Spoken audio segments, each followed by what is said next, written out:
प्रिय छात्रों नमस्कार। एनसीईआरटी गणित कक्षा 10वीं में आपका स्वागत है।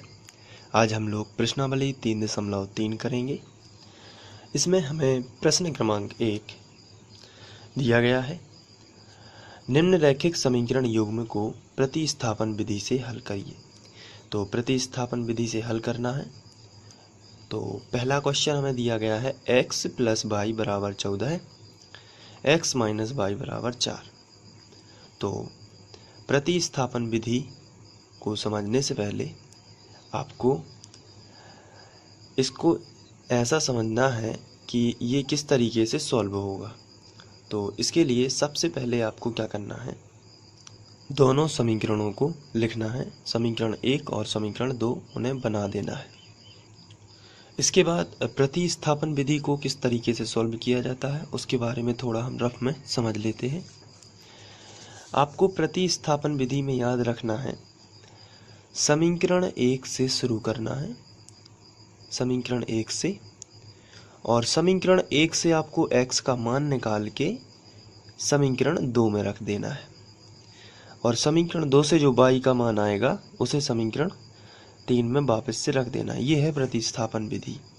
तो आपको स्टेप बाय स्टेप करना है। सबसे पहले आपको समीकरण 1 से स्टार्ट करना है, वहाँ से x का मान निकालना है और उसे समीकरण 3 भी बना देना है।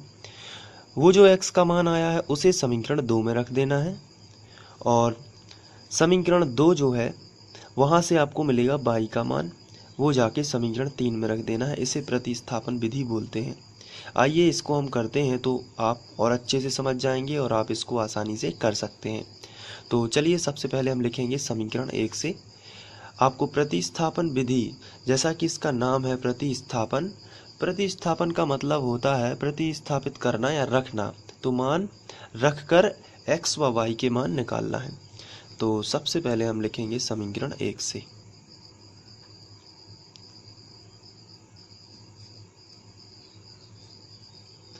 तो समीकरण 1 में यहाँ पर लिखा है x + y = 14, तो हम इसको ज्यों का त्यों लिख लेंगे, x + y = 14। अब यहाँ से आपको x का मान निकालना है। इसका मतलब ये है कि आपको x जो है वो इसी तरफ रखना है, बाकी x के पास जो कुछ भी है उसका पक्षांतर इस तरफ करना है। जैसे यहाँ पर लिखा है x + y = 14। यहाँ पर आप देख रहे हैं x के पास क्या है, y, तो आप y को इस तरफ ले जाओगे। यदि ऐसा लिखा होता 2x + y = 14 है, तो भी आप क्या करते, सबसे पहले y को ले जाते, धन वाली संख्या को पहले ऋण में कर देते, और फिर x का मान चाहिए इसलिए 2 गुणा में है, तो इसलिए गुणा वाली संख्या को आप बटे में कर देते। तो यहाँ पर हमें x का मान निकालना है, इसलिए x बराबर हो जाएगा 14 - y। जब यहाँ पर सिंगल x बच जाता है तो आपको ये समझ जाना है कि ये x का मान है 14 - y। यहाँ अगर कोई संख्या होती तो आप उसे गुणा वाली संख्या को बटे में पहुँचा देते, लेकिन यहाँ पर कोई भी संख्या नहीं है, इसलिए यही x का मान है 14 - y। अब जैसे ही अकेला यहाँ पर x बचता है तो आपको यहाँ पर समीकरण 3 बना देना है। तो हम लोग समीकरण 3 बना देंगे। अब ये जो x का मान है 14 - y, ये हम समीकरण 2 में प्रतिस्थापित करेंगे। प्रतिस्थापित करना यानी मान रखना। तो x का मान जो है वो समीकरण 2 में रखा जाएगा, जिधर x लिखा है उसकी जगह पर हम 14 - y रख देंगे। तो यहाँ पर आपको लिखना है x का मान समीकरण 2 में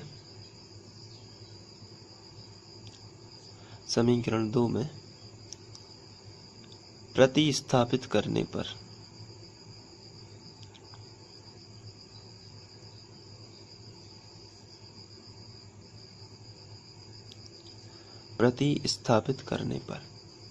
चलिए समीकरण 2 हमारा है x - y = 4। तो आपको यहाँ पर ध्यान से देखना है, यहाँ लिखा है x, तो मैं आपको सबसे पहले समीकरण 2 लिख के बता रहा हूँ, x - y = 4। अब जरा आपको ध्यान से देखना है, यहाँ पर लिखा है x, तो आपको अब x नहीं लिखना है, x की जगह पर लिखना है 14 - y। तो इसकी जगह पर हम लिखेंगे 14 - y तो x की जगह पर हमने लिख दिया है 14 माइनस बाई, क्योंकि समीकरण 3 में ऐसा था। इसके बाद माइनस बाई लिखा है तो हम यहाँ पर लिखेंगे माइनस बाई, बराबर का चिन्ह तो बराबर का चिन्ह, फिर 4 लिखा है तो 4 लिख देना है। इसके बाद संख्या एक तरफ कर लेनी है और x बाई एक तरफ कर लेनी, चूँकि यहाँ पर बाई है इसलिए हम बाई को एक तरफ करेंगे। तो यहाँ पर आएगा माइनस बाई, ये दोनों एक ही तरफ करते हैं। ये जो 14 है यह एक संख्या है और इसका जोड़ना घटाना बाई में नहीं हो सकता। संख्या का जोड़ना घटाना संख्या में ही होता है और बाई का जोड़ना घटाना बाई में ही होता है। तो ये जो 14 है इसमें कोई भी चिन्ह नहीं लगा है तो ये प्लस का माना जाता है। अब ये जो प्लस का 14 है इसको हम उठा के इस तरफ ले आएंगे, तो जब ये बराबर नाकेगा या बराबर आर पार करेगा तो ये धन का है तो ऋण का हो जाएगा, यानी प्लस का हो जाएगा माइनस। तो यहाँ पर पहले से जो लिखा है उसको मैं ज्यों का त्यों लिखूंगा। ये जो प्लस का है इसका पक्षांतर इस तरफ होगा तो ये आ जाएगा माइनस का 14। आपको इस तरीके से पक्षांतर करना है। आप यहाँ लिख सकते हैं पक्षांतर, एग्जाम में अच्छे अंक आने के लिए आप इसी तरीके से आपको करना है जैसा कि मैं आपको करा रहा हूँ। और यहाँ पर आप इम्प्लाइज एट का यूज भी कर सकते हैं, ये जब लगाया जाता है जब बीच में बराबर का चिन्ह चल रहा हो।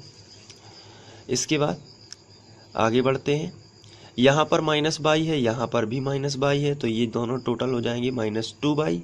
माइनस माइनस के जुड़ जाते हैं, बराबर -14 प्लस 4। तो यहाँ पर आपको बड़ी संख्या में से छोटी संख्या घटा देनी है, लेकिन चिन्ह हमेशा बड़ी संख्या का ही रहेगा। तो 14 में से 4 जाएगा तो यहाँ पर आएगा 10, लेकिन चिन्ह जो है वो बड़ी संख्या का ही रहेगा।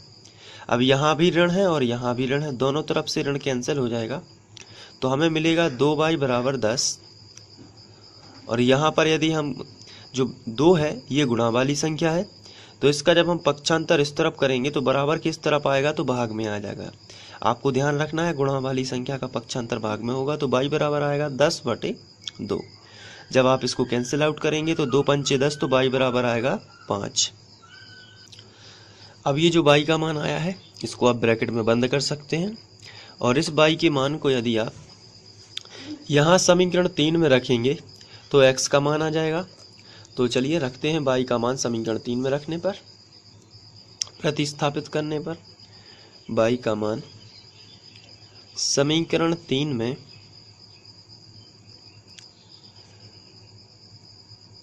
में प्रतिस्थापित करने पर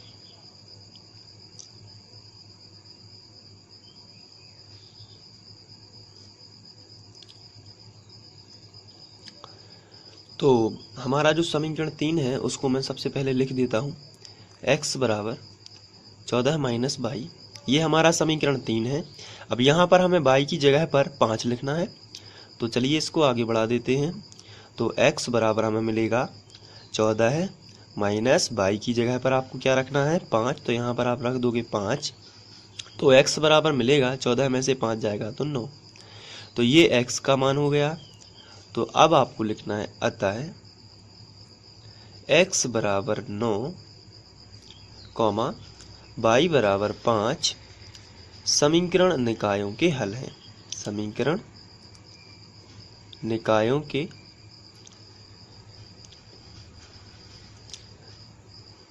हल हैं। तो ये समीकरण के हल हो जाएंगे। इस तरीके से आप पहला क्वेश्चन बड़े ही आसानी से कर सकते हैं और इसे नोट भी कर सकते हैं। आप यहाँ से इसको नोट कर सकते हैं, ये शुरू से है तो आप यहाँ से नोट कर लीजिए और वीडियो को पॉज करके और अपने नोट्स बना सकते हैं इस तरीके से। तो चलिए